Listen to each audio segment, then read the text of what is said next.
அனைவருக்கும் வணக்கம். இன்னைக்கு பருப்பு பூரணம் கார கொழுக்கட்டை செய்யலாம் வாங்க. பருப்பு கொழுக்கட்டை செய்ய துவரம் பருப்பு 3/4 டம்ளர் எடுத்துக்கோங்க. அதே டம்ளரில் உளுத்தம் பருப்பு 1/4 டம்ளர் எடுத்துக்கோங்க. இப்போ ரெண்டையுமே தனித்தனியாக கழுவிட்டு ஊற வச்சுக்கலாம்.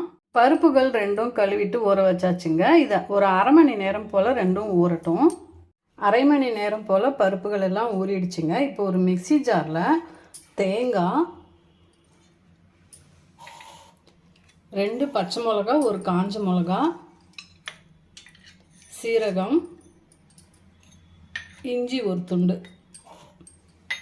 மஞ்சப்பொடி கொஞ்சம். இதை ஃபஸ்ட்டு அரைச்சிட்டு வந்துடலாம்.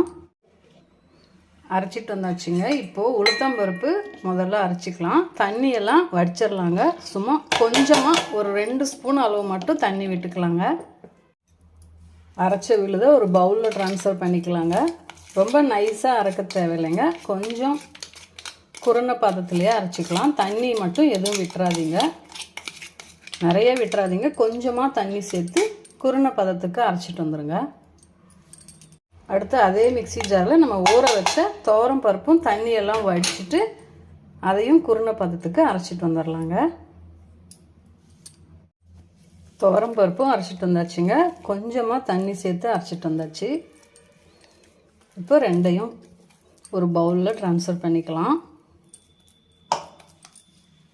இப்போது இதில் கொஞ்சமாக எலுமிச்சம் ஜூஸ், நறுக்கி வச்ச கொத்தமல்லி தலைகள், தேவையான அளவு உப்பு,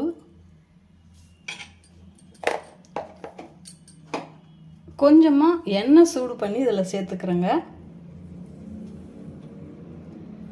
நம்ம பருப்புகள் சேர்த்து செய்கிறதுனால தொண்டை பிடிக்கிற மாதிரி இருக்குங்க. நம்ம இது போல் எண்ணெய் சேர்த்து செய்யும்போது தொண்டை பிடிக்காமல் இருக்கும். அதனால் கொஞ்சமாக எண்ணெய் சூடு பண்ணி சேர்த்துக்கோங்க.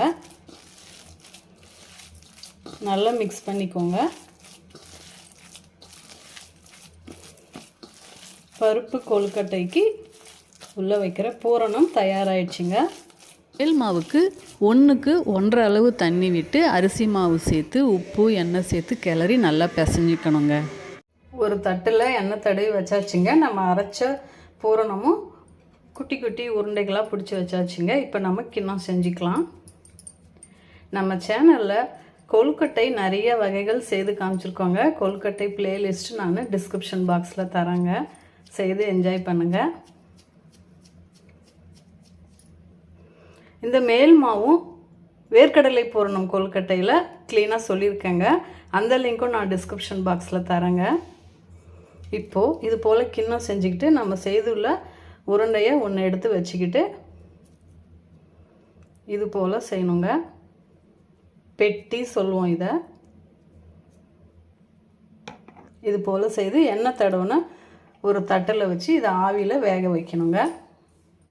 கொழுக்கட்டைகள் செய்தாச்சுங்க. இப்போ நம்ம இதை 1/4 மணி நேரம் போல் வேக வச்சிடலாம்.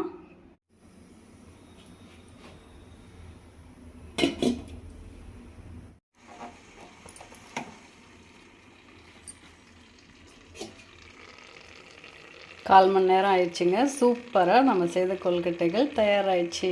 பருப்பு பூரணம் கொழுக்கட்டை சூப்பராக தயாராகிடுச்சுங்க. பருப்பு உருண்டையும் வேக வச்சாச்சு. நீங்களும் உங்கள் வீட்டில் செய்து பார்த்துட்டு எப்படி வந்ததுன்னு கமெண்ட்டில் சொல்லுங்கள். கலா கைப்பக்குவம் சேனல் மறக்காமல் சப்ஸ்கிரைப் பண்ணுங்கள். வாழ்க வளமுடன்.